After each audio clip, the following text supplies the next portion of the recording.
I came into town with a knapsack on my shoulder, a pocket full of stories that I just had to tell. You know, I've knocked around a bit, I've had my share of small town glories. It's time to hit this city, this crazy carousel. Now I've been feeling sorry for myself. Welcome to Postcard Ponderings. This project, conceived by the Avon Historical Society, will bring to life long-gone landmarks through stories. Many of Avon's original buildings are gone and exist only in postcards and pictures. Our goal is to preserve these iconic locations through the anecdotes and memories of some of our most treasured neighbors and friends. We interviewed 27 residents and logged hundreds of volunteer hours to produce this project. We could not have done it without Lance Roman and Company 7 Productions. We invite you to send us your memories at avonhsnj@gmail.com. This project was made possible by the New Jersey Council for the Humanities of Rutgers University in Camden, New Jersey. The Avon-by-the-Sea Historical Society was awarded funding after participation in the 2024 Community History Cohort. Please sit back and enjoy this trip down memory lane. Hi, Norah. With the coming of the 125th anniversary of Avon, can we talk a little bit about its founding? Yeah, that would be great. When did Edward Batchelor purchase the land that became Avon? He did that in 1878 during after a fishing trip. He was here fishing and he saw the land. It was for sale. It's called the Swanton Tract, and he purchased it for $45,000. His intention was to build a factory because he was a tobacco merchant from Philadelphia, and a company town like Allaire, where the workers would have housing and he would provide that, and then the factory they'd go to work in the factory and they would commute or whatever. So he quickly realized after meeting R.C. Love, who became the town engineer, and Harrison, who made that map of the first mapping out of the land, realized that the real estate potential was far greater than kind of wasting it on a factory town. He'd make more money. How did we come under the governance of Neptune City? It happened in 1881 where we were, there was a resolution or a kind of, I guess, like a referendum. And 37 people from Avon, the Avon side, voted yes that we could become part of Neptune City and under their government. So that lasted until it didn't. Why did we start to be called Avon? So in 1892, Mr. Batchelor formed the Avon Land Improvement Company, and he named it Avon, his company. He also named his hotel from 1883, the Avon Inn, after Stratford, supposedly on Avon, in England. If you notice, all of the other hotels that we'll talk about are also named after English places. So we would be referred to by either Key East or Avon-by-the-Sea or Key East Beach interchangeably for a while. When was the town officially called Avon-by-the-Sea? Well, that happened in 1899, according to this New York Times article that Robert Eckler sent me. And it mentions that it was the change was made by popular voice of the residents. They were tired of being called after a cigar ad, and this was their summer residence. So they didn't want to their summer residents. They were prominent New Yorkers, Philadelphians, and they didn't want their summer residences, probably to their friends, to be called after a cigar ad. They wanted a more melodious name. So Avon was kind of already what we were being called, so it was officially made Avon-by-the-Sea by renaming the post office and printing that destination on the train tickets. What set the separation from Neptune City in motion? That is a puzzle sometimes, but originally when the Avon Inn was built, Batchelor and the Avon Land Improvement Company laid sewer lines and water, fresh drinking water lines in artesian wells on the east side of town. It didn't reach past 4th Avenue to the west or to the north. So in 1899, there was a little contention about where should they buy that company by the water department from Edward Batchelor. There were 2 votes. So it was already set up as a fight almost, or an argument, disagreement between the Neptune City members of the council and the Avon members of the council.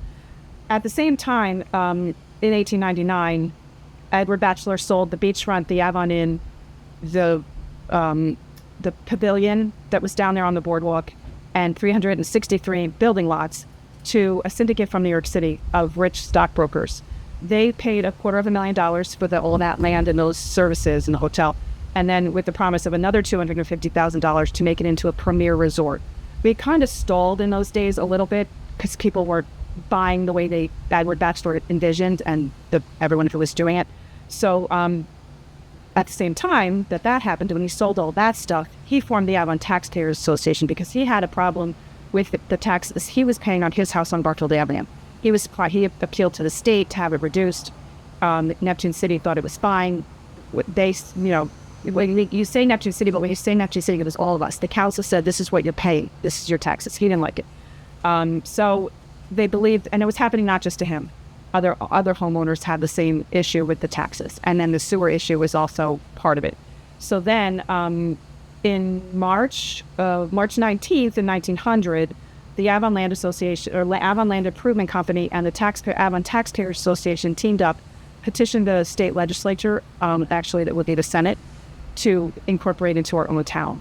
It was advertised in the newspaper every day from like the 15th to the 19th. And then on the 23rd, which was the actual last day that the Senate met for that session, they approved our petition and the resolution was sent to the council, and we were able to form and incorporate into the borough of Avon-by-the-Sea, taking a mayor and 2 council members from the Neptune City Council.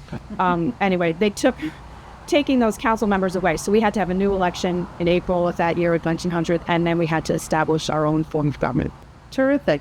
Now that we have a really good understanding of the founding of Avon-by-the-Sea, let's hear from other residents about lifestyle and community and the hotels and the churches in our town.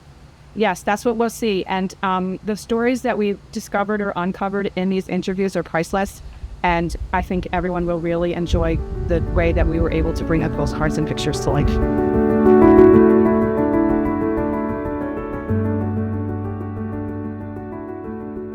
Good morning. I would like to introduce you to my friend and longtime resident, Peggy Ryan. The first time I came to Avon, I was about 10 years old, and my mother and father and I came down on the train. And we got off at the Avon station, and we walked over to Sylvania Avenue, where my aunt and uncle, my Aunt Annie and my Uncle Charlie were staying. And we had lunch, which I loved to have lunch. And then after lunch, I went swimming. And I loved the ocean, but I stayed in too long and went out too far, so everybody was annoyed with me.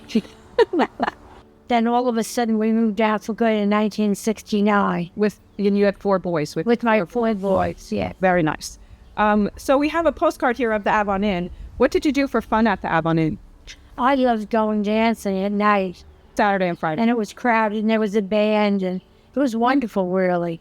So when you were here with your boys, did you spend time at the beach across from the Avon Inn ever? Yes, every Sunday. We would go there for lunch. We would hire somebody to watch the kids, and we would walk across the street and go down. The lunch was in the basement then. And was it the Riptide Room then? Yes. That was what it was called? Yes. And we had lunch there, and it was wonderful. And then you go back to... And then we walked back to the beach. And relieve the babysitter. Relieve the babysitter, and get the kids something to eat. Probably get them something. Good, that's good. I'm sorry. What would you write on the postcard? So if you were going to send this to my mother, to your mother, your friend. Oh, to my mother. Well, if you're pretending you're 20. Oh, if I was staying. And you were staying there. I was staying at the Avon Inn, and I loved it. And the food was great, and I didn't care how big the rooms were. I was very young. I could take it an old room. You could stay in a small room anyway. I could stay in a small room and be very... And then you could go down and dance. And then I would dance, and we would go on the boardwalk, and we have lunches at the Pavilion. Oh, right. Mm-hmm. Sure. And so it was a great time. Good morning, Mr. Mahan. Thank you so much for participating in our film project. How are you today? Very good, thank you. Good. Would you tell us about the first time you remember being in Avon? Sure. My family, we lived in Bayonne, and my father was a school teacher, so for summer vacation, sometimes he worked in some jobs down here in the shore, but we always came to Avon. In fact, we stayed at Mrs. Stanton's rooming house for a number of times, which was, the house is still there, Mrs. Stanton. Frank Lurch's house? Yes. Oh, wow. Okay. There used to be a room. Oh, it did. I didn't know that. And we came down every year to spend some time down here, rented. Usually my parents rented until they finally bought on it, on Garfield Avenue. And then we came even more frequently. That's awesome. And then when you were in college, I believe you worked at the Stratford. It was after college, actually. I came down, went to work at the Stratford as a bartender. I think it was in the late 50s, probably. And I was teaching school in Woodbridge Township at the time. And it was quite an interesting job. Yeah, can you tell us some stories about that bartending job? Well, at the time, there were 4 bars in Avon, which is hard to believe today since there are none. But the Stratford was the oldest, an old wooden structure on 2nd Avenue in Garfield. And it was owned by a man by the name of Mr. Gately, an old Irishman. He owned a tavern in New York, I think it was in the Village. And he was quite a character. And he ran his business the way he felt it should be run. The clientele in the Stratford was mostly young people. Off the beach people who walked the 2 blocks to come to the Stratford. They came in all kinds of Beachwear? Yeah, it was in bathing suits. A lot of them never wore shoes. Oh, gosh. And the interesting thing was, at that time, his rule was at 6 o'clock, we shut down. Everybody had to get out. And after they left, we had to clean the place up. And then people would come back after 7 o'clock, where sometimes he would have entertainment. And Jimmy Burns would play there, Joe Finn would play there. But you had to have shoes on, and you had to have clothes on. And that's the way he ran it. And some of the things that happened down there, we would, one of the interesting things that would happen down there was, for instance, it was all tap beer, kegs of beer. And 25 cents for a 12-ounce glass, which was a bargain. That's a deal. And the taps, the kegs were kept in the men's room, behind the men's room. Really? The men's room was a large room. There was a half wall, and behind the wall was a keg. So I'd be going into the men's room to tap a keg, and there'd be a couple of guys in the men's room doing what they had to do. Right. The lines ran under the floor and out to the bar. Oh, God. And and we tapped a lot of kegs because there was a lot of beer that was consumed in that little bit of time. You're using. What would you say on your postcard? Well, I would say make sure that you visit Avon, a great shore town, friendly people, beautiful beach, the place to be during the summer, and not only during the summer, for the entire year. It's a great place to live. Thanks. Now, Mr. Muhammad is also a commissioner? Yes. In town, and the mayor. Yes. So he was actually my boss at work. I covered them all. You covered them all. He was the superintendent in my school district.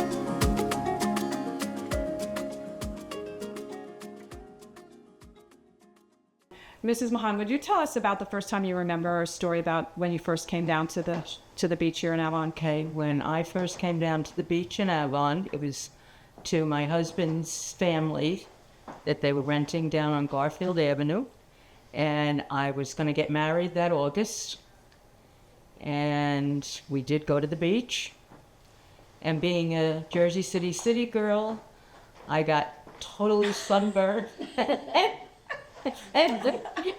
which to this day is visible in my wedding pictures, the whole thing, but it's just someplace that you just fall in love with. And then when we had the opportunity to come here, we did it. That's where you moved. Many, many years ago. Yeah. Mrs. Finn, how did it happen for you? I was dating Joe, and he picked me. I was renting in Belmont for the summer, and he came and got me and took me to the beach in Avon. And that was the beginning, I guess, of our romance. Of your romance. And then you moved here, too. We did. We rented every summer because Joe worked here, and then we were having our 5th child, and we just couldn't find something big enough to rent. We bought a house. Bought the house on Norwood Avenue. Would you tell us about your fondest memory about the Norwood Inn and going there on Sunday nights? Okay. Probably the fondest, and then now it turns out to be sad, because every single Sunday I took Mrs. McBride there. And Mrs. McBride, well, she would have been 100 and something years old. By now, right? If she still lived. And no matter who owned it, through all those times, we always had the seats up on that little balcony to listen to the thing. So besides wanting to listen to Joe, my other favorite thing was when Ann Bonner used to sing, and I loved to embarrass Gloria, because when she sang the Gambler, I used to get out on the floor and do that. And you danced? And do the dance, yes. Very nice. That was...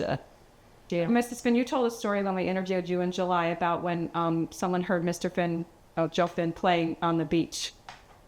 His guitar. Yeah, he had gotten a guitar, and they asked him to come back to the Strat, which of course isn't there anymore. And he used to go in. He was just thrilled to play, and he would sing. He would get beers As his payment? That was his payment. Yeah. So then can you tell us another story about the Norwood and his time, and your time there and your family's time, or his time playing there? I think it was the same as Eleanor said. It was a nice place. Like, everyone in town went there. You could bring your kids, all different ages, and the kids could play outside. They could, you could give them something to eat. And it was just a fun time for people who were happy and enjoyed each other. So he played everywhere but the Buckingham, right? Yes. He played in the Avon Inn. He did. He played in the Avon, and he and Dick Maloney had rented it one year. And ran it, yeah. They ran it one summer, yes. And then he played in the Strat, and he played in the Norwood. Right. He started in the Strat, yeah. And then went, okay, good. I'm glad they switched to pay him with cash. Oh, I am too. Not just drinks. That was it. And as I said, and if you had a baby and you're walking in the stroller, you were guaranteed to meet at least 5 other people that were doing the same thing, walking around here. So it was, God's little acre, I think. I mean, a place that you had a church, a library, a school, a tennis court, the beach, the lake, and everything, and you could walk to it all. Mrs. Mahan, you can go first. What would you write on your postcard to a friend or a family member? Oh, if that was your postcard, was the postcard, having a drink and thinking about you. Good one. What would you write? I would write, this is a lovely old hotel, and you would love it here. It was an old building. It was an old building, but beautiful. Yeah.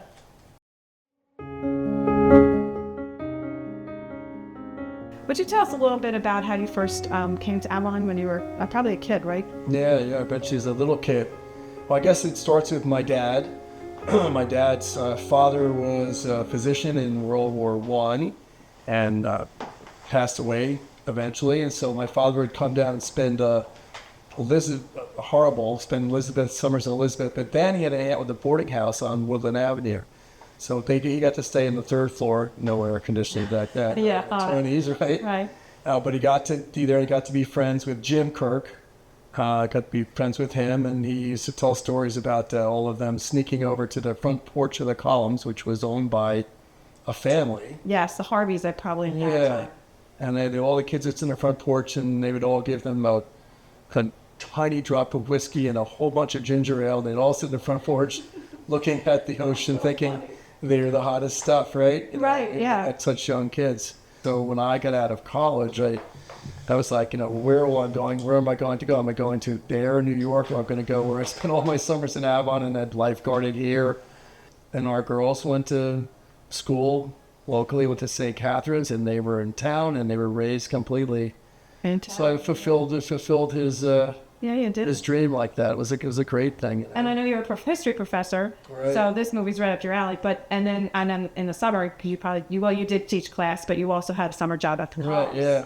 So I was there. I was at the. I was reflecting on that because I bartended for a very long time, and the last 17 years of it, I've been at the Columns and going there, and now looking on the front porch and sort of seeing my dad. Imagine he sat there. How would he have known that in the end I would live here and raise his grandkids here? It's all Avon. I think Avon was just a magical place we used to talk about like that back in the day, and couldn't wait to get here anytime we could get here. So I guess I'm living his dream. You're living your dad's dream. Avon was being built, but it didn't open until the season for the season until 1884. Columns was already opened, but it wasn't called that. Because the Squires' grandmother, she named it the Columns.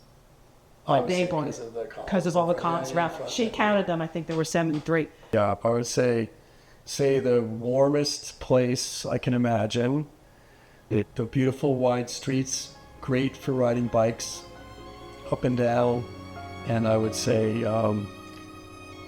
it magically slows down life. Everything comes down slower. Everything comes down to an Avon pace, I suppose I can say. I guess you could call it that. Yeah, an Avon pace. And then I can say that I've been around the world and beaches all over the place, and I still think I would be able to write my postcard that these are still some of the most beautiful beaches there are.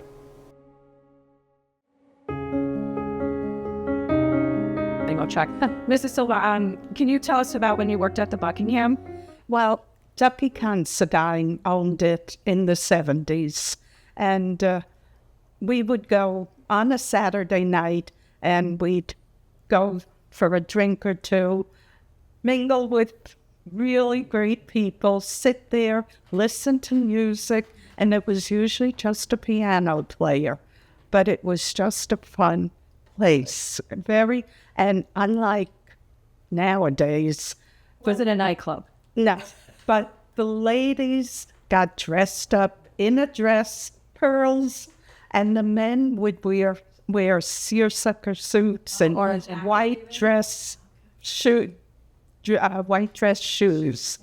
And knowing Ducky Considine from there, he said, I need somebody who do my bills, do the books, and pay the employees. Would you do it a couple of days a week? So I said, sure, I can do that too. So I'd go in, get the books, and I'd start working there. And living right up the lane, the kids would call, Mom, we need this, so we want lunch. So he'd say, go ahead, go, Judy. I'd go up the lane, bringing all the Buckingham books with me, finished working on the books while I was home, and then walk up the lane again, return the books. And it was just an example of another thing you could do in this little town.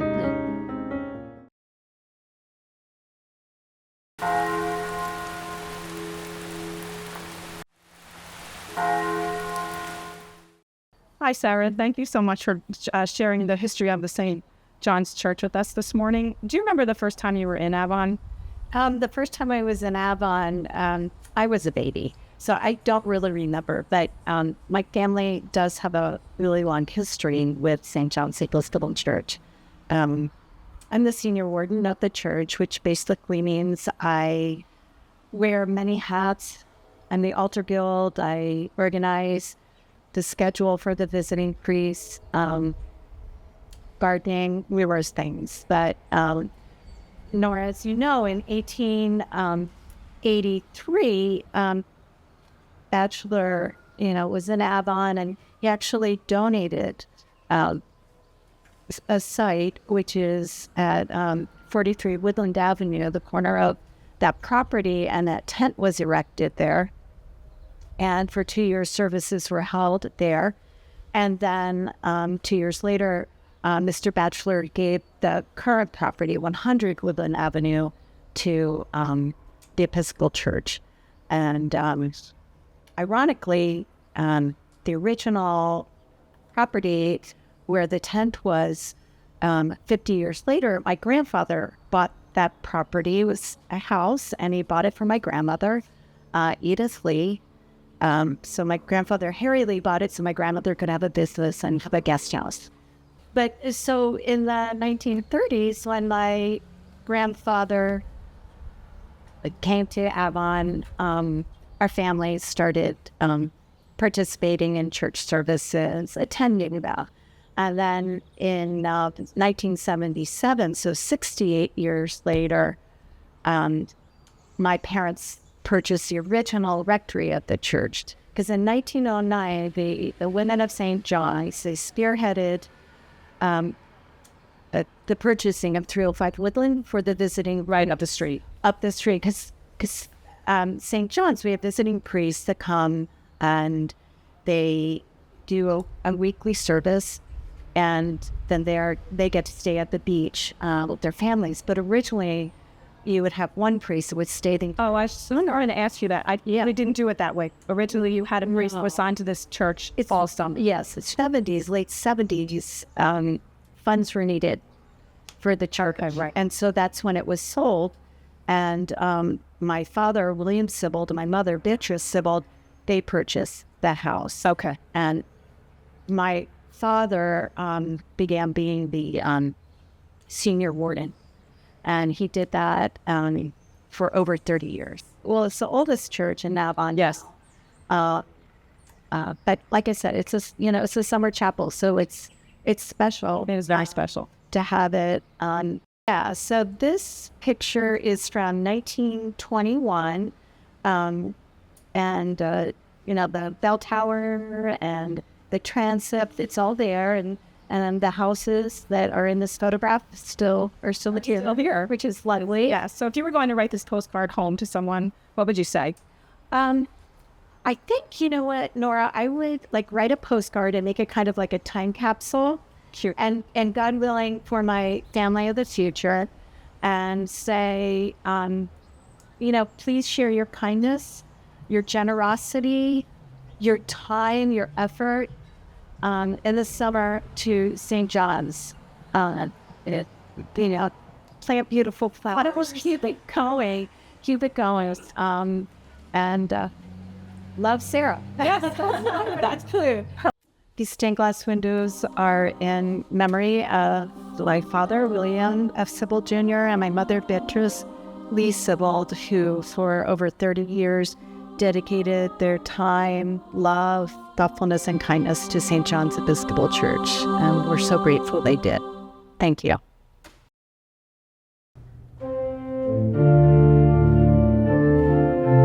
Thank you so much for coming to be in our movie for the anniversary of Avon. We're 125 years old next March. Mrs. Burke, would you tell us your Avon connection and when you moved here, what it was like when you lived here at first?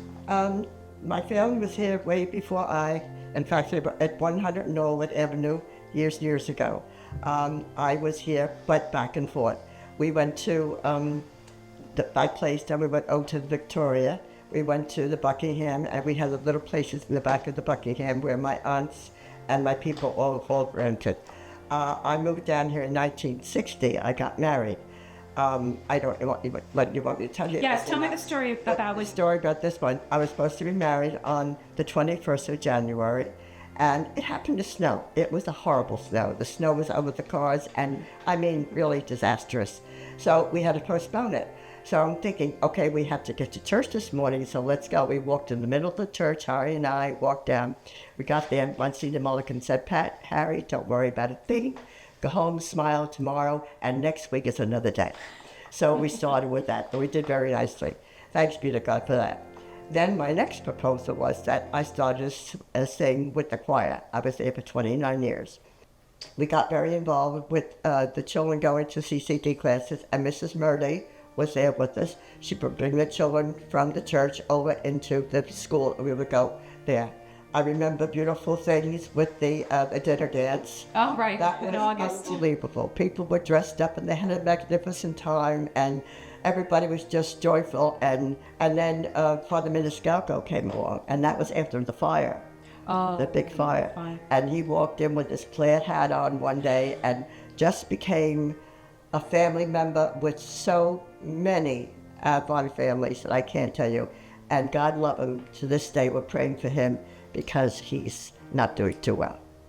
So it was very, very warm, very, very gracious. The people here were the nicest people that I have seen and met in a long time. Excuse me? Did you move? First time you lived here was when you moved with Jesus? Yes, we moved down in the fall of 1971 because my husband, Gene, wanted to run his own business, the gas and service station, which was located right on the corner of Field and Main Street, right across from Schneider's. Elizabeth, like Mrs. Burke does, but you also worked for Father Joe. Can you tell us how you got hired? Well, it was my husband, Gene, had lost his job, and I went on the Feast of St. Jude on a Sunday to the novena, and Father Joe had just come several months before that, and I went to talk to him and tell him about our situation.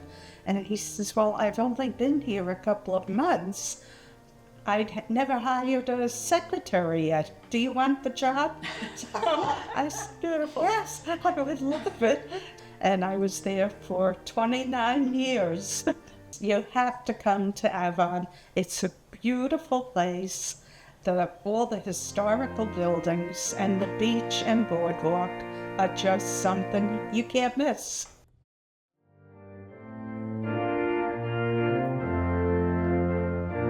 Probably my first memory is walking to school, going across Garfield Avenue and walking to school.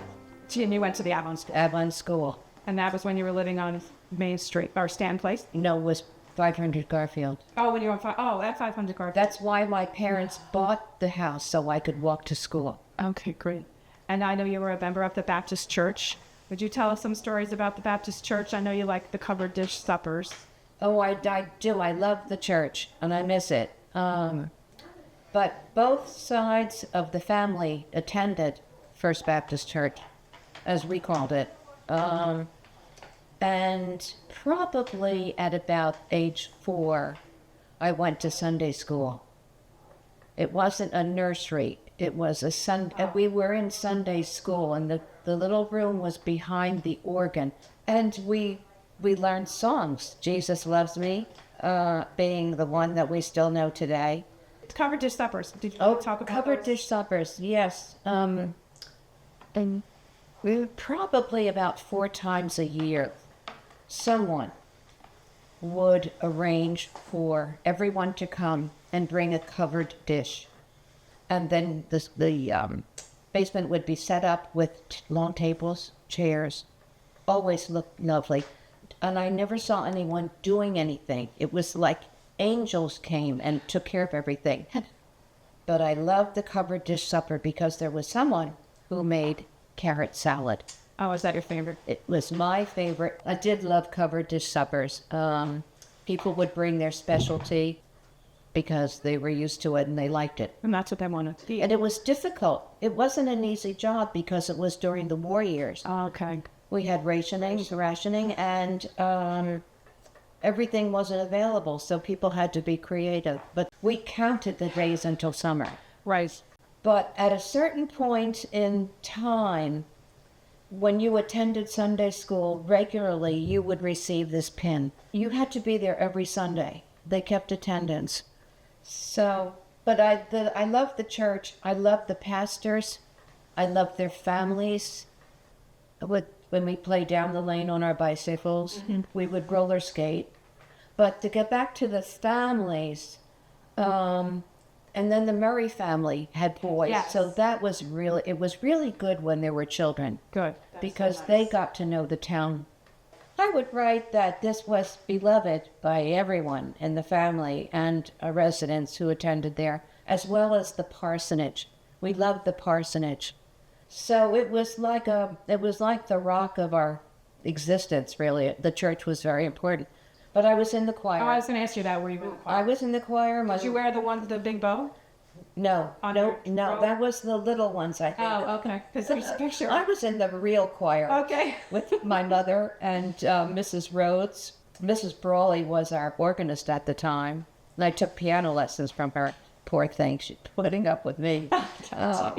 When my class at Avon School, when it was our turn to do an assembly program, I would always volunteer to read the Bible. Okay. And I got to carry the family Bible. And I can remember myself walking across the street, and every time it was time to read the Bible verse, Bible passage, I would read the 23rd Psalm. But I didn't need to read it. I was Miss Smart Your Hands. Memorized it. I memorized it. So it just looked like you were reading. Yes. Good. So, would you tell us about when you first came to live in Avon? Okay, I came down when I was 8 years old, and we were building a house on Washington Avenue, and we lived in a little bungalow that my grandfather had built until our house was done. And my aunt was also involved in teaching a Sunday school. And so many of the women's club ladies were in the Methodist church also, and the Baptist. The town was really quite populated with Methodists at that particular time in history, right? Yeah. And were you ever in the Tom Thumb wedding? I think I was. Yes. But not the bride. Just no, that was Elaine. The bride. That was Elaine, and my cousin Dan was the groom. Oh. And why did they do the Tom Thumb wedding? Was it part of Sunday school? To be honest with you, I have no idea. But today it would be like frowned upon. We had a Halloween party down in the basement. And I remember dunking for apples, which is a no-no now. More with the germs. Yeah, with the germs. And then they would have potluck dinners. Oh, fun. Maybe once a month. And that was always fun. And you never knew what Mrs. Jones brought. But I do remember going to church with my mom. We sat in the same pew, which everybody still does, I'm sure, in any same way over here. Church. Yep, same way. It's today. Yeah, they would be sitting in the same pew, unless you were singing in the choir. I had wished that this structure would have become a house. It would have made an awesome house. An awesome house. There are in this country churches and barns that have been converted into homes. Yes. And they're magnificent. They are, because the ceilings are so high. I know. Really. The woodworking and everything. And the craftsmanship in the whole building. It's just really fun memories. So if you were going to write this as a postcard and mail it, you could call me. If you were going to write a postcard on and about anything in Avon, what would you write? Okay. Please come down and see what we're all about. Enjoy our unique, awesome town. Pristine beaches, great shops, restaurants, and people and the school. We have a lot to offer here and Avon-by-the-Sea. Perfect. You brought your Sunday morning sunshine into my Monday morning rain, here into my Monday morning rain. Thank you so much for coming to participate in our movie, Mrs. Tassie. Would you tell us about growing up in Avon a little bit? Well, I was born and raised in Avon in 1938. Holt, Texas. And lived on Jefferson Avenue with my mom and dad, my brother, and 2 sisters. And tell us about when you used to play stickball. When couldn't find anything else to do, didn't have any sports to play. Always our game of the day. And where did you play? Lane, Washington Lane, yeah. Right behind your house? Yeah, right, yeah. In that, like in the picture you showed me? Yeah, right, yes. The lane, yeah. Good. And Mr. Napple, when did you move your family to Avon? I moved here in 1969. That was my first teaching job. I was working at the Seashore Day Camp with Gus Villapiano, who was the athletic director. Mm-hmm. And he told me there was an opening in the Avon school system for a phys ed coach.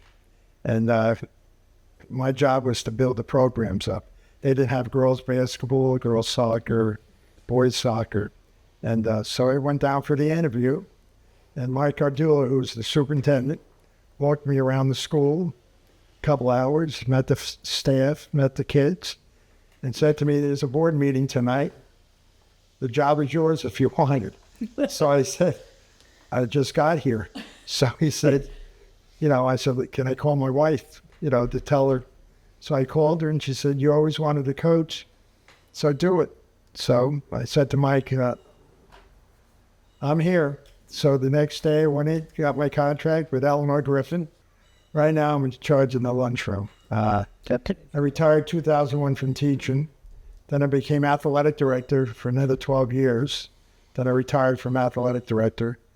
And then now I'm back in the school again. Mrs. Tessa, you attended Avon School. Can you tell us a little bit about what it was like when you went there? Well, it was great. Dumb gym. We had our gym across in the lunchroom. And that little one at the base? Basement, yeah. And sometimes I'm sideways. But as far as sports went, not so bad, but maybe basketball, that thing. I was a cheerleader at that school. They put me in the lunchroom, charge of the lunchroom. So I met with Mr. Abrizio, and we said, let's put picnic tables outside. The 8th grade, when they become 8th graders, it's a privilege. You eat outside by yourselves. And it was the best thing we ever did because they bonded. They got to know each other. And I bet the 5th graders, the younger students, look up and say, Right. look what I get to do when we're at 8th grade. Well, they can't wait to get up there. Yeah, to be able to eat outside. That was the best thing we ever did. That's great. And I know you coached some championship teams along. That was easy because in those days, a girl would be playing soccer. She also played basketball and softball. So I got to know them. I had them for phys ed and health, and I had them all day, 2 hours after school. So it was easy to coach them. That's why they were, plus the fact they were good athletes. You did have some good athletes. Yeah, good athletes, and it was easy for me to coach them. That's why we had championship teams. You had girls and boys. They got to know me. I got to know them. And you were married to the police chief. Yes, I were. Yes, Mr. Tassi was the police chief. You're right.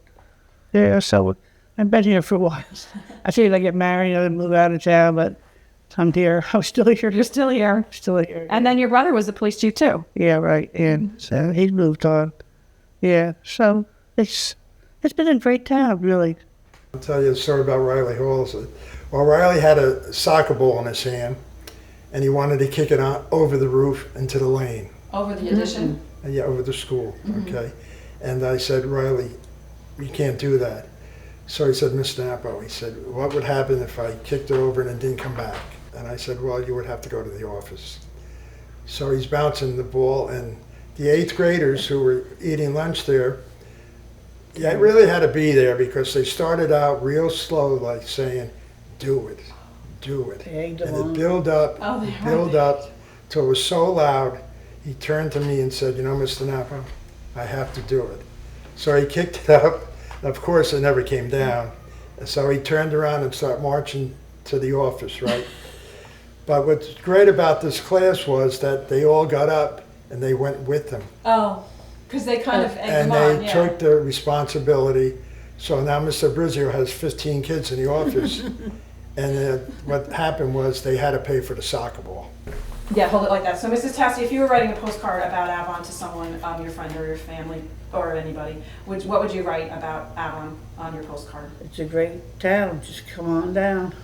Perfect. And Mr. Napa, what would you write? I would say it's the friendliest town on the Jersey Shore, and it's a place where people actually care about each other. Thank you so much, Sheila, for coming today and talking about our wonderful library. But first, would you tell us a little bit about how you first started living in Avon or when you did?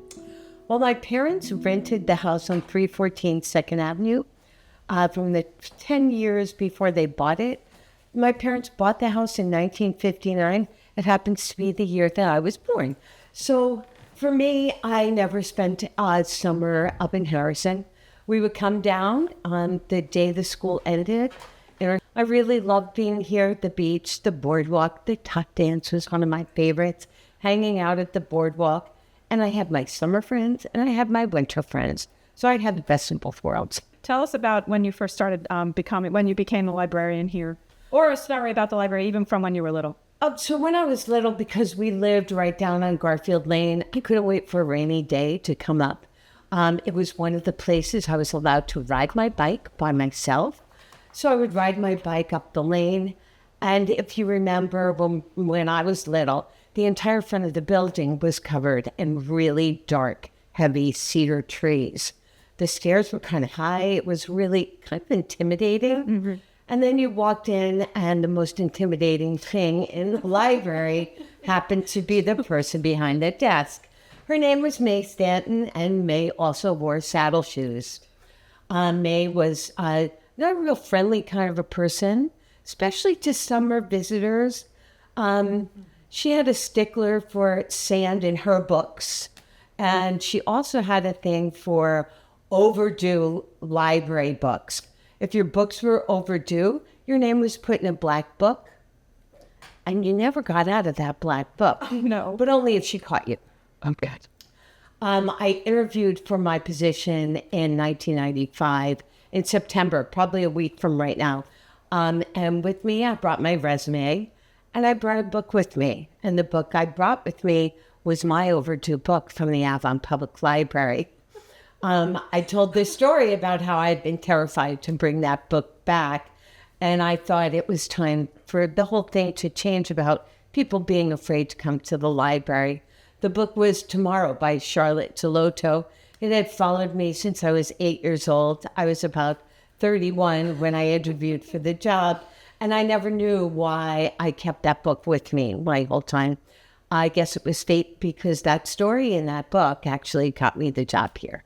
Yes, it did, and I'm glad you're here. Thank you. Took the job, and you've made the library so welcoming, and all your programs. And I know that my friends who come to Story Hour say you are the best Story Hour on the coast. Thank you, Harry. So you do an awesome job, and my kids loved coming to the Story Hours and the programs at the beach with the animals. The history of this fabulous building was a gift of the Andrew Carnegie Foundation. In 1915, there was a group of very concerned women. Think about 1915, women didn't even have the right to vote. Or own anything. They became organized and angry, and they petitioned the Carnegie Foundation for a library building. In order to get one of those library grants, the land had to be donated from the town. They persuaded the town fathers to donate the land, and they were able to procure this building with that grant. We still have the record of being the smallest population of the United States in 1916 to receive a building grant from Andrew Carnegie. The population then was 707. So imagine 700 people and being able to procure a building that's this magnificent is so much credit to those women. Oh, they are very thanked. Very thanked. And I am only the number 6 librarian since 1916. So it's a job that we all hate to leave. Exactly. So it's been a great experience for me. And like you said, for me, this job has been my whole world. I have babies who were in my first Story Hour that come back and bring their babies to Story Hour. I have people who come in every day, daily visitors, and they become really good friends.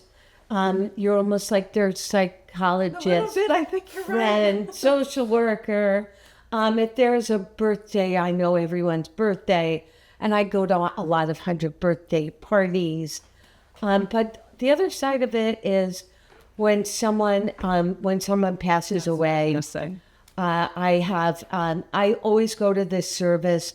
I feel the people who I've seen every day become so much part of me and so much part of the story that I tell. And whenever I go to the service, someone will say to me how much their loved one adored coming to the library, and they loved the time that they spent here with my staff and myself. And I just feel so grateful I've had that opportunity to just give a little and get so much back in my life. That's a really good way to look at your job. And you know, your life's calling. You found my niche. You found your niche. I did. So here's this wonder. I made it bigger. Oh, that's good. And I cut off the stamp. Okay. So you can keep that when you're done. Oh, but, thanks. So would you tell us what you would write on that postcard if you were sending it to someone? Wow. On the postcard, I would just say, this is the loveliest place in town, and I wish you were here. Okay, thank you both for participating in our project to celebrate our anniversary. You're more than welcome. Mr. Barry, would you tell us when you first started coming down to Avon? Actually, I came here as a teenager. As I said, we used to hitchhike down there. My wife, Joanne, she found this house. She drove down. We had looked, oh God, a lot of houses, and this was ideal. Yeah. Mr. Hagerman, I know you were born here, so would you talk about when you were a kid in Avon? I lived at 510 Jefferson Avenue. Right. And I went to Avon Grammar School. As in grammar school, I played basketball, baseball, and also was involved with the Methodist Church Youth Basketball League. Mm-hmm. And then we was involved with Little League and Babe Ruth. When I graduated from Neptune, I joined the United States Air Force. shipped to Amarillo, Texas, and I met my wife there. We've been married 60 years, and Patrolman Lloyd Tassie stopped by one day and said, "Gee, Joe, go to the municipal building, put an application. 2 members of the police department is moving to another department." 2 days later, I get a call to come to police headquarters to be interviewed. I went to police headquarters. I met Mayor Joseph Clemens, was the mayor of Avon at that time. Right, I remember that. Mr. Barry, would you give us a story about the first day and what you remember about being on the first day? Well, I remember first of all, when I moved down, in Bayonne, there was no volunteer squads, you know. Oh, they were paid. They were paid, yeah. And I joined the fire department first. The EMS was volunteer also, so we all did that pretty much. So then you joined the first day? Yeah, we joined, so I was a member of both. Right. 40 some odd active years, Joe, at least. I had 37 before I moved. All right, so yeah, we're in the same ballpark, yeah. My father also, over the years, he took a note out at the bank to buy an ambulance. That's right. It was $7,900 some odd dollars, and he did not tell my mother. My mother did not know that he took the note out. They paid the note off the first aid squad, and then the first aid squad, we were so busy, we got 2 ambulances, and they were bought from PL Rescue in Wall Township. Okay. And the farthest we ever went to was to Brielle on the bridge side. There was a bad accident. We were called to go there. We went to as far as Ocean Grove, Neptune, in the surrounding area. Then other departments, first aid department, got extra case figures. Yeah. I could remember I thought I remembered going to Long Branch too for something. Might have been with the riots. Yeah, but maybe the riot. Yeah. Maybe. When you join the fire department, you automatically join the first aid squad. Oh, you did? Then it changed when the ladies wanted to come in. Then they said you could be a first aider and not be a fireman. Yeah. Oh, okay. That makes sense. So let's talk about the Avon Inn fire and the fire department. Oh. I know you told me a story about it because you were one of the first people there when it went on fire. I was like here. Yes. And the Avon was Over 2 there. blocks away, Right. you know. Right. And we had like chimney fire or something there. Like it was nothing. Probably birds got in there and stuff. Yeah, right. They That's were bringing exactly food. right. Yeah, that's right. It was in its heyday. That's Yeah. right. Yeah. Yeah, yeah, when it was open, sure. And I remember, I'm trying to remember who was on the desk. Might have been Harry Control. I forget, you know. Right. But I left here, fire call, Avon Inn, and I said, I'll say it was Lloyd. I really forget. Lloyd, what do we got? Another chimney? And he just said, Bradley Beach, Ocean Grove, Belmar, South Belmar Wall have already been called. Right. And it was, that damn thing was, what were we there for a couple of days, Joe? I was in Texas. You all I was right. on vacation. Oh, boy. The biggest fire we ever had. Right, that's right. We ever had. And I'm God, in Texas. Billy Palmer was chief. Right. Billy was chief. I get a telephone call in Texas. Joe, guess what? You missed the biggest fire Avon ever had. Right. I said, what do you mean? So where were we getting the water from? The ocean. And I said, out there. You know. Yeah. We laid a line across the beach, and the Coast Guard ran it into us, and they were pumping the ocean. We were there for several days. Yeah, I remember. I remember coming up. We were on the roof of the Avon Inn motel. Remember that? Oh, in the back. Yeah. And God, who was with me? We climbed in a window, bringing the line, and we was smoky as hell. And we got over to like a staircase, and we opened up the door with the line, and it was like looking into hell. The fire underneath us was just roaring. Oh my gosh. We backed out because the floor was going to go, Yeah. So let's talk about, both of you were involved in the police department. I know you were, Joe of course, was, the chief at one point, but you were a special? Special, part-time police officer, right. No, I was the first one You were to the ever first go to the police academy. Then second was Harry Vanderbilt. Okay. When I came on, Oh, God. when I came on, it was Chief John Murday, Yes. Right. Captain Greeno, Yep. and Lieutenant Cottrell. Okay. He said, you gotta call police. You gotta come home right away. We need you. I said, Jack, what's wrong? I said, where's the captain? He said, Chief Cottrell passed away. They called the first aid. They tried everything. I remember taking him out of the chair. Oh, man. That's They right. did Was everything to he only 47? Yeah, I think he was. He was Yeah.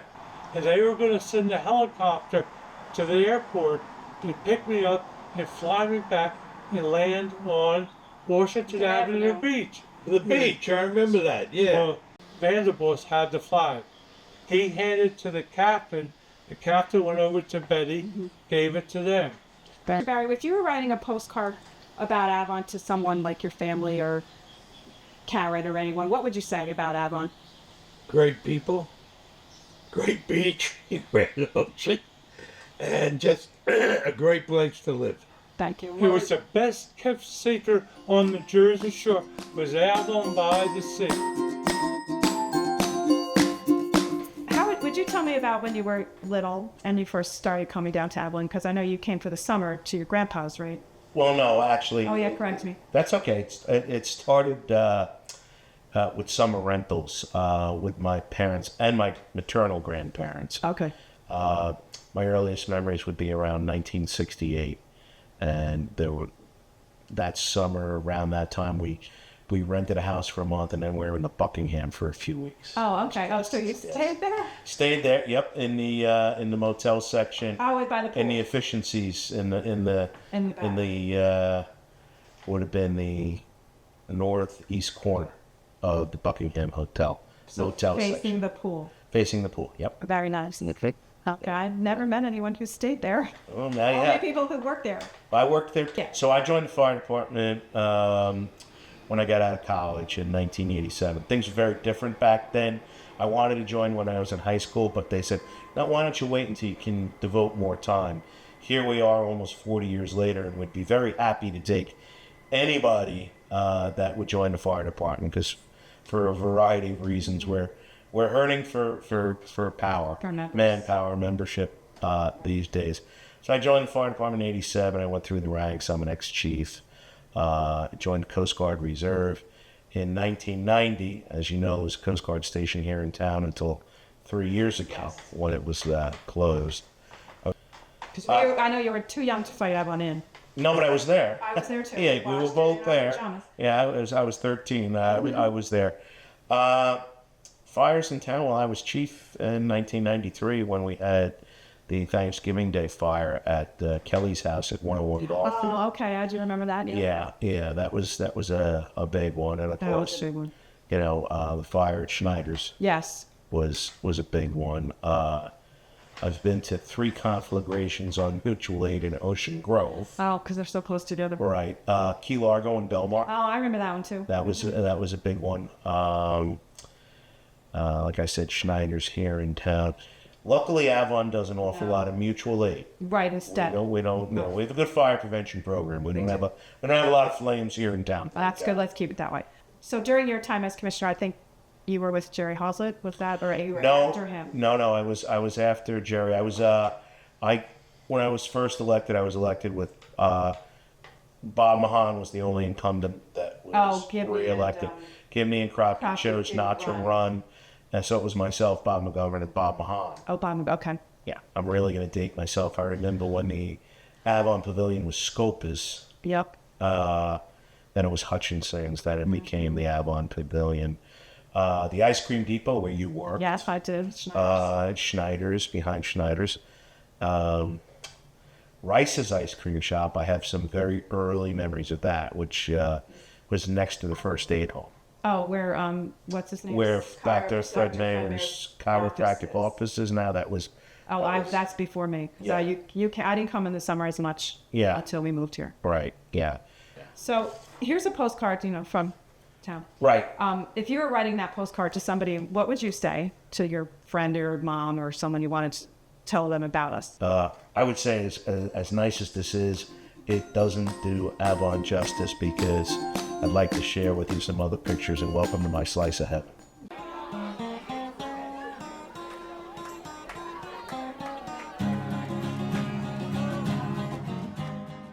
I came to Avon when I was a child. Oh, you did? Okay. Yeah, my parents rented 2 bedrooms in the Kenny House on Sylvania Avenue.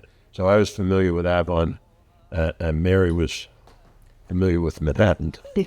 And she loved New Jersey when we came down here. Look, we were living in Neptune City.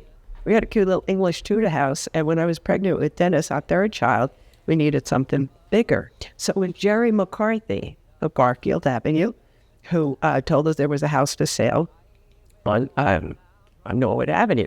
So it was a summer rental. They had, first floor was more an apartment, and there was another floor on the second apartment. And then converted, and then a garage apartment. So it was just a summer rental. So he showed us, he got a big flashlight because there's no electricity, and he's going in each window and showing us the house. So when the outside? Outside. So we got inside. We got inside, but this was 1970. So I was pregnant with Dennis, and then we ended up. I think all the mothers met on the beach, primarily in front of the Avon Inn, and then the guys became friendly and everything. And it was like 14 or 15 couples that we were very friendly with. So when it came time for us to move into the house full time, they all volunteered to help, and it was a blessing, because somebody was doing this, somebody was doing that. So a 6-month job for me got done in about 3 weeks, and it was great. Mm-hmm. And the other thing with all those couples was they got into a pattern of going out for dinner on Friday nights, and you soon learned you had to go out with them, because they would come back to your house for cocktails and dessert if you didn't. So we learned that quick. But Mary was from Manhattan, I was from Jersey City, and I was only down here as a kid. But we were just totally amazed at what a town it was when we came down here compared to Manhattan and Jersey City.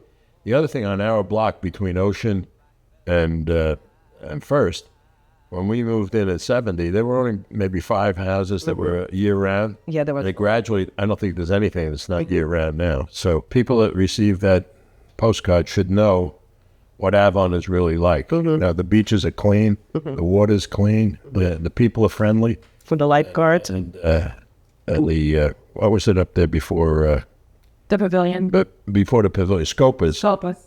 And it was just a great town. And Sorry, I need to interrupt you. So, Mrs. Judah, what would you write on your postcard? I would just say that when those kids were little, I never missed the beach. I'd go down early in the morning, then I'd bring them home, and they were little enough to be going in for a nap in the afternoon. We'd sit right on top of the beach, and I send them up to the YMCA to make sure they knew how to swim.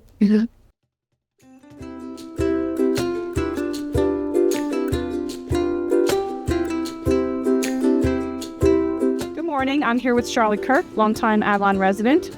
Thank you for participating in our project. Would you tell us what it was like when you first moved here? Well, the town was a little bit different at the time.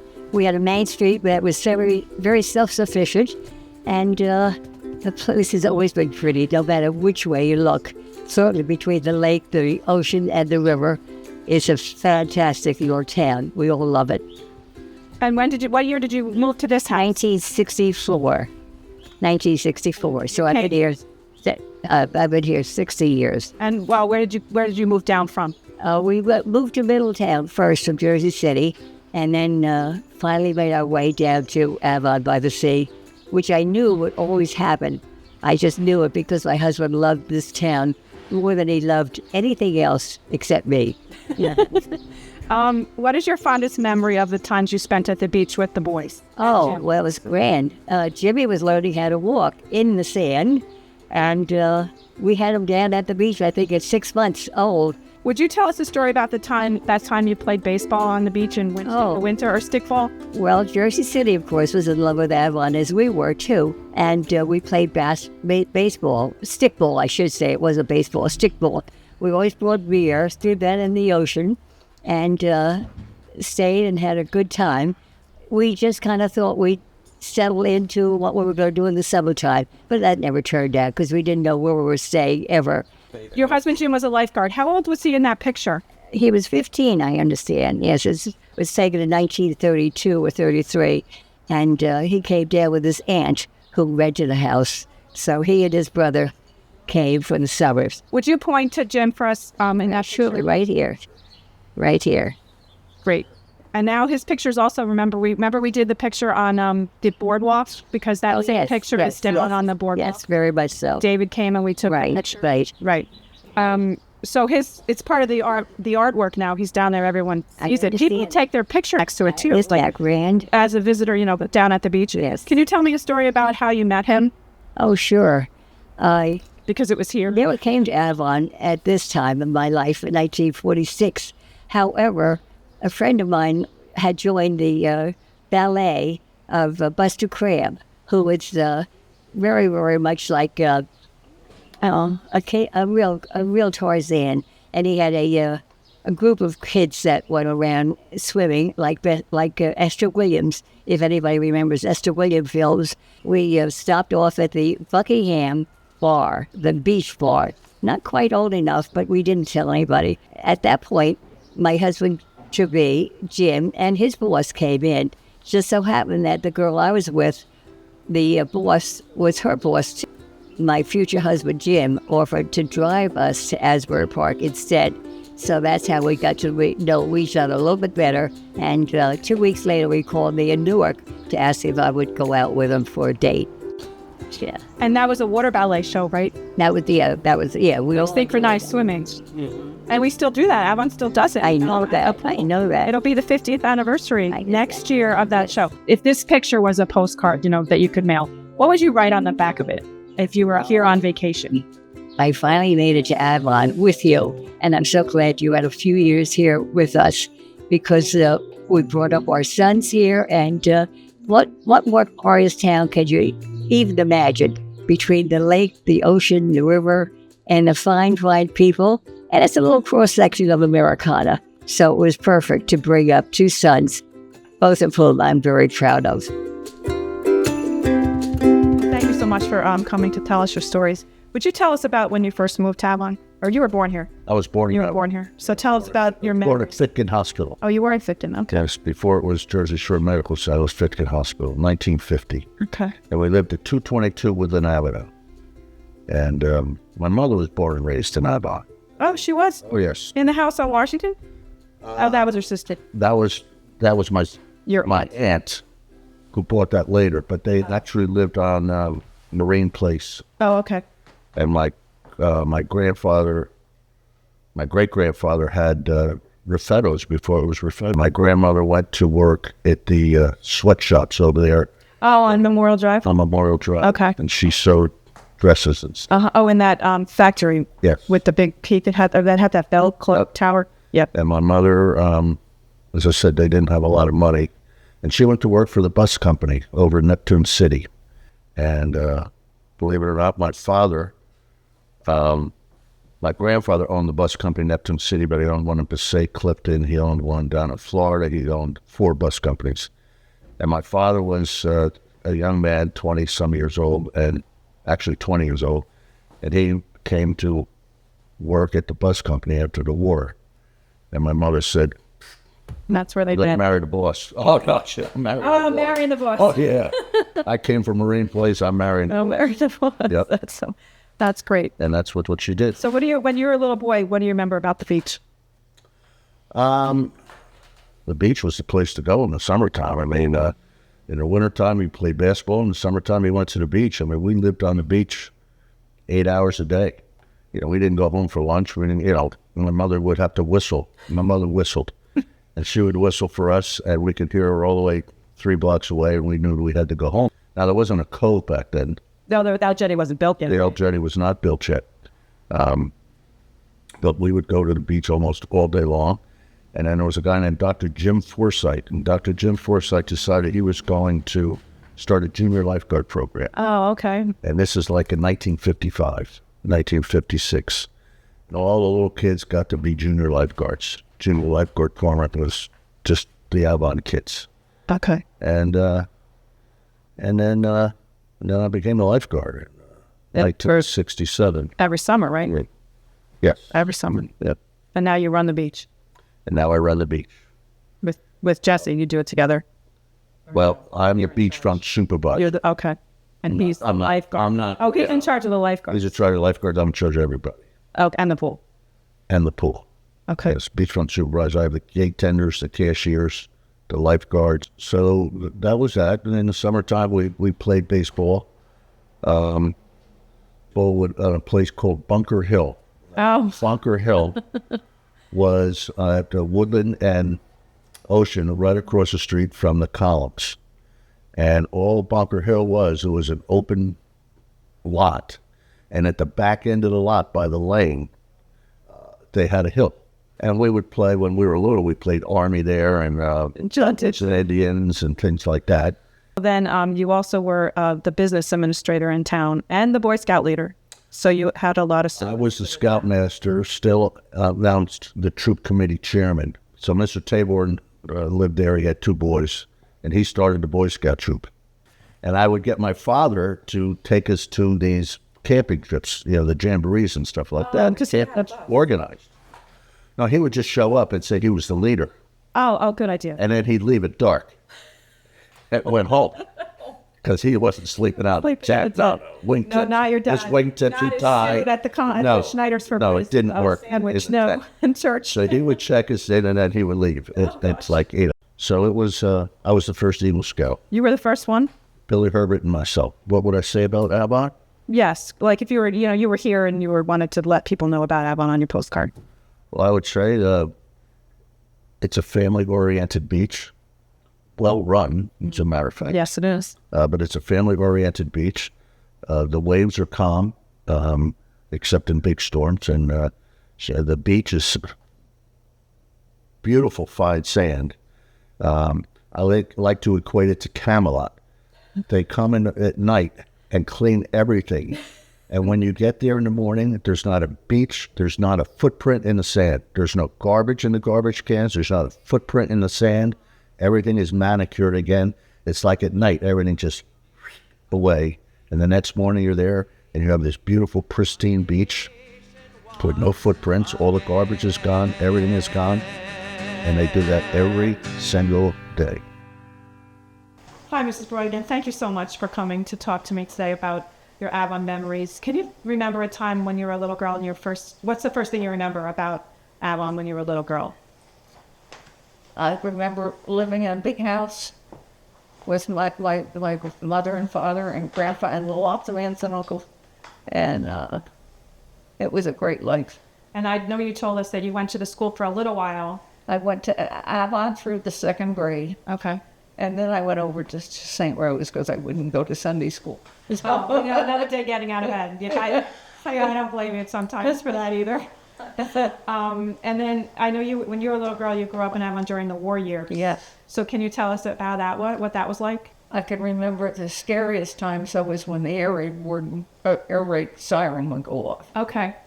And at night, and you would hear the noise and whistles going, and Did you have to go down to the basement? Not so. No, I don't remember that. But we had to have every light off in the house. And blackout shades. Blackout shades, okay. Yeah. And my grandfather was always a bad one. He never would. He was trying to be listening to his radio. And I mean, it was hard to get some food. Okay.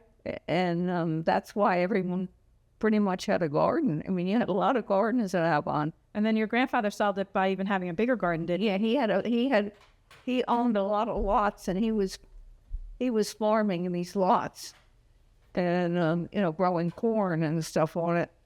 And can you tell us about your grandpa's chickens? Oh, my grandpa's chickens. Well, we would the chicken. I'm trying to think. I think they would come in the spring, and we'd get a. You said you got a phone call or something. Phone call or a message. That the train came. Train came and the chickens were on it and come get them. So we go get the chickens. In the meantime, we had the lights set up to keep them warm in the basement because they were all like little bitty things. Yeah, the chicks. And Avon was sort of the only town I knew. And but there's no way I could stay here by myself now. Very pretty. Yeah. So if you were going to write this postcard to somebody, what would you write about it on the back about Avon? Great people, great place to visit, and you'll enjoy yourself. You know. Yep. Yeah. Thank you so much for all your stories. Okay. Great. Very good.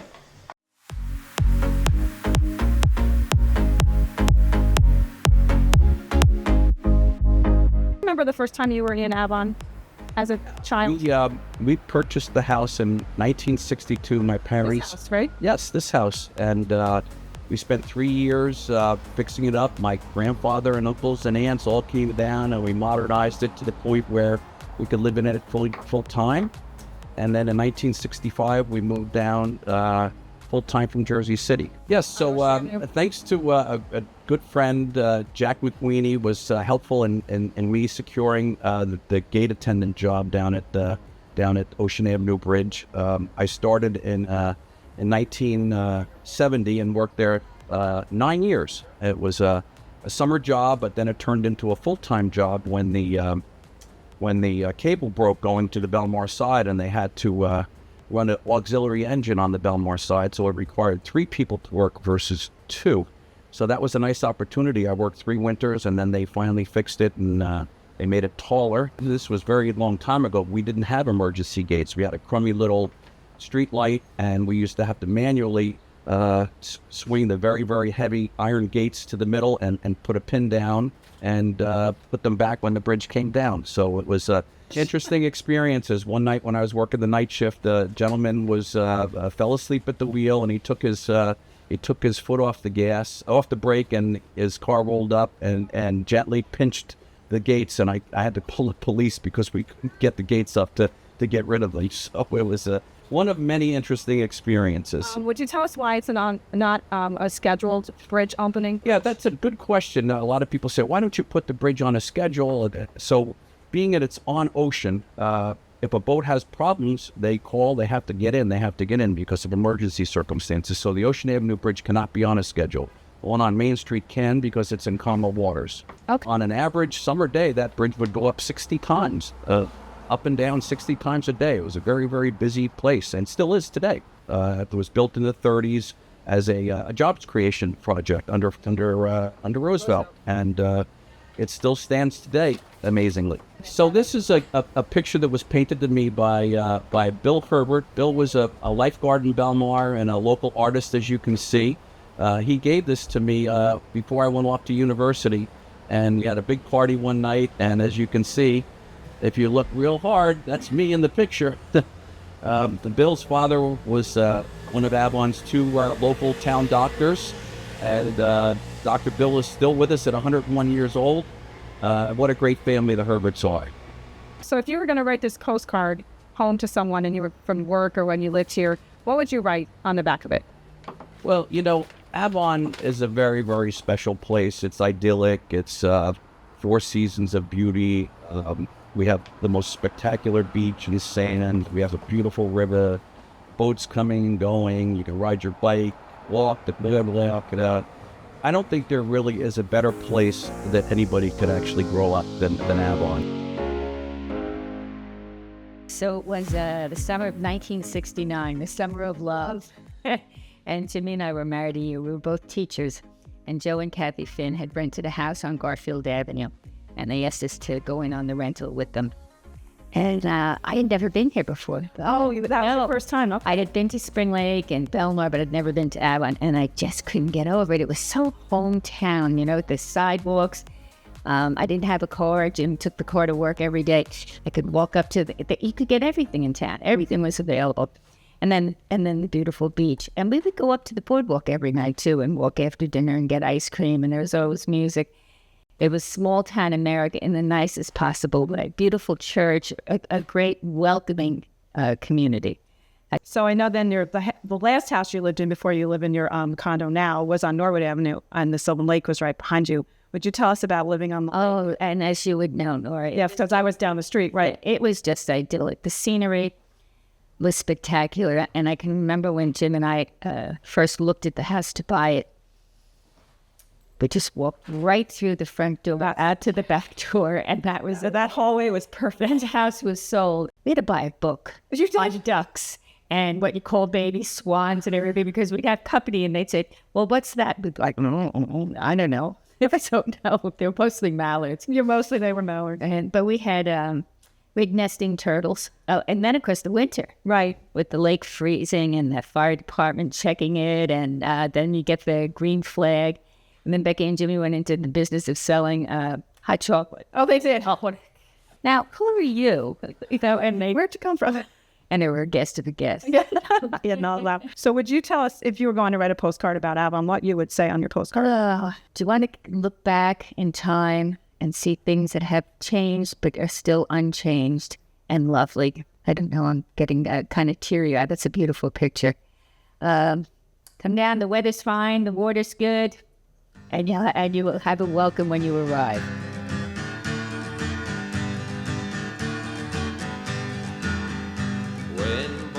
So, Doug, would you tell us when you first came to Avon?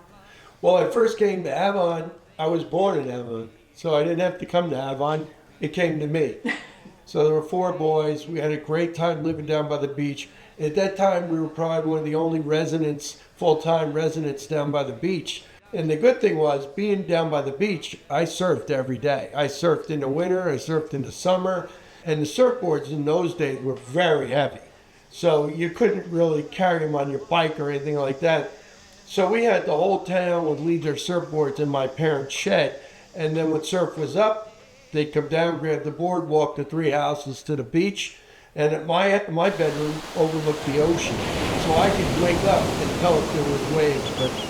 Well, my parents moved to Avon from Little Italy, probably in the late 30s, and had a store up on Main Street at one point, and then moved to what was Raffetto's for, I guess, since 40 through 76, 77.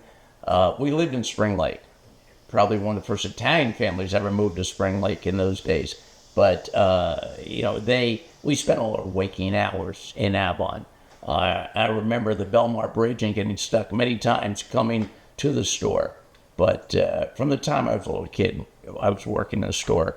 My parents were there 364 days a year.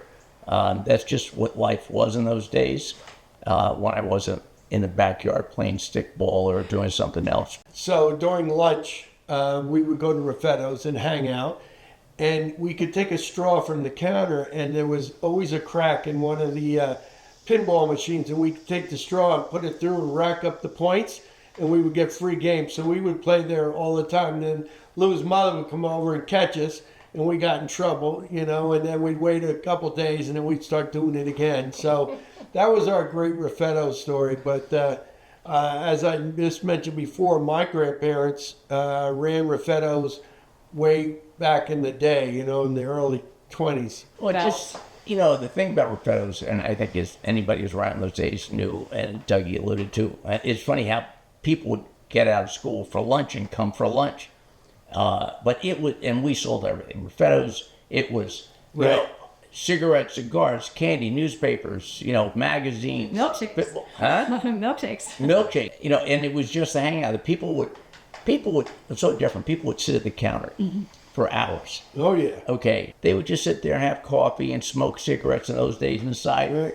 Right. And it was a social club. Your mother was tough. Oh, you didn't want to was tough. Her. You didn't want to... So I was a busy guy. I cut grass, and wherever I cut grass, and then I had a paper route. I sold the Asbury Park Press, and I was competing with you at the time. I was just a happy kid at Avon. It's a great place to grow up. It was Pleasantville. You had the ocean, the river, the lake, and the railroad tracks. You couldn't go past any of them. Stay in the square. Right. I'm going to get up and next to that. Mm-hmm. So, Lou, I'm going to hand you your mother and father and Raffetto's. And I'm going to give you this postcard. Okay. So then I'm going to ask you a question. You can hold that when you're telling this answer. Yeah. So, Doug, if you were going to write that postcard to someone in your family or a friend, what would you say about Avon on the back of it? Well, the first thing I would say, it was like Pleasantville. As I said, we're surrounded by borders. And we were allowed to go anywhere we wanted in Avon, which was a great thing. And all our friends, we all grew up in Avon. We hung out. We were never in the house. You only went home to sleep and eat. That was about it. You always were outside playing kickball, capture the flag, all that kind of stuff. So, Lou, you have a picture of your parents there, so we can show everyone what Yep. Anna, right? Or- Right, yeah, Anna and Lou out on the stand. There's the stand. Believe it or not, I remember that this was a painting that Billy Herbert did. Oh, Sheila Watson was asking who painted that. Yeah, Billy Herbert did this, and that's actually a guy out on stand. I still remember them. His one fellow was Sam, and the other fellow in the blue shirt was Cliff Clayton, Helen Clayton, who lived a half a block from here in Garfield and actually helped out in the store. But I mean, Billy just did a great job with his painting that I could still recognize him. But no, it looks like it's a picture. yeah, well, that's it. My wife had these done, but it was actually a painting that he did, and you know, it was comical. I mean, and again, it was like a show to watch the boat, to listen to them. But they're just wonderful, and I've had friends talk to me recently about Avon. It just always had a charm. It always had that certain feeling. It still does. I ride down Sylvania Avenue. I see big homes with the wraparound porches.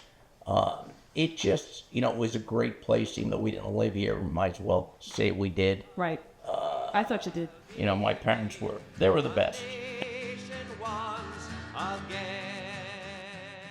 I have my friend Kim Faye Calafiore here, and Mr. Gene Bowie, manager of the pool, and patron of the pool, favorite place to go. So, Kim, would you tell us a little bit about when you first remember living in Avon? Sure. My family came here in March of 1967. I was barely 8 months old. I still live in the home, my childhood home, very happily. I came back here in 2014, and it's my heart and my home and my love and my life. We moved into Avon on May 1st, 1983. Daughter Megan was born exactly 1 month later.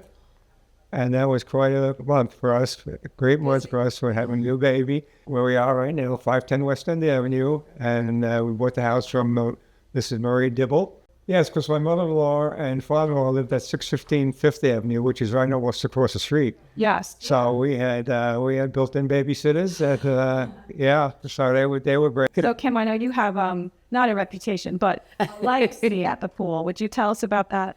Sure. I have been going to the Avon pool by myself since I was 8 years old. I was in the first water ballet show in 1975. Mm-hmm. The Avon pool was and still is my happy place. And actually, very funny thing about my pool badges, I have had pool badge number 1 for 9 years running because Mr. Mooney's lovely bride, Sharon, was kind enough to pass it on to me after she had it for many years. I didn't know that. Yes, so I very proudly have badge number 1 now. My 3 daughters swimming on the swim team, of course, and of course the famous water ballet. My favorite night of the year. The 50th anniversary this summer. Yes. Chris is going to put on a show. Yes, she is. Kim might be in the routine. Oh, not might. No. So, yes, the water ballet show this year, she announced that this was in the works and she was going to see what the interest was. And I was in the back of the pool clapping and celebrating. And she, on the microphone, said, Kim, calm down. We know that you're up if this comes to fruition. Just take it easy back there. If you were going to write a postcard, Kim, what would you write on? Oh, postcard about Avon. I would say the best part about Avon, it's like Oz. It's heaven on earth. And I'm so lucky and blessed and proud to call this my home. It's my heart. It's my love. It's my life. And the pool was and still is the center of it. So thank you. Oh, you're welcome. And Gene, what would you write on your postcard? I would write that I live in the greatest little town in New Jersey. I mean it sincerely. It really is. I couldn't pick another town that I want to live in except Avon-by-the-Sea. And a lot of that has to do with our great police department. Our first aid is amazing. I mean, I've had to use them when they're there within 2 minutes. Perfect. It's a great town, and all the things that we have here that make it great. You know, really, like things I just mentioned. Wonderful people. They really are, and it's all volunteer mostly. So mostly, lots of service-oriented people. Yeah, and it's great to be here.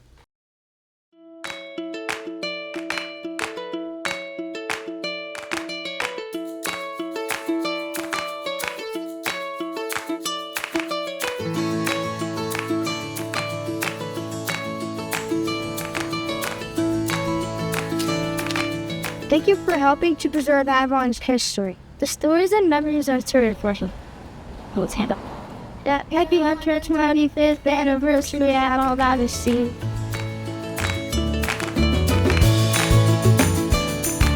Thank you. Thank you. Thank you. Thank you. Thank you. Thank you.